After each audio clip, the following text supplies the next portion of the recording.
এখানে স্যারের সাথে আমার একটা কোশ্চেন আনসার দেন। আমরা একটু স্টুডেন্ট, অস্ত্র কি আমাদের হাতে ছিল নাকি পুলিশের হাতে ছিল? কার হাতে ছিল আপনি বলেন? আপনার কাছে প্রশ্ন রেখেছিলাম, না আপনি আনসারটা দেন, আমার আনসারটা লাগবে। অস্ত্র কার হাতে ছিল?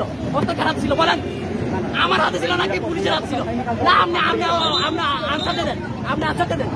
আমার নিরাপত্তা বাহিনীর কাছে অস্ত্র থাকবে। নিরাপত্তা বাহিনীর কাছে অস্ত্র থাকবে, তাই বলে এরকম সাধারণ স্টুডেন্টের কাছে গুলি করতে পারবে, এটার অধিকার দেয় না। এখানে গুলি বলছে কি বলে, এখানে স্যারের থেকে স্যারকে গুলি দিতে বলতে আমাদের স্টুডেন্ট পুলিশ থেকে হচ্ছে স্যারের গায়ে কেন পড়ছে? শোনেন, স্যারের গায়ে কেন পড়ছে?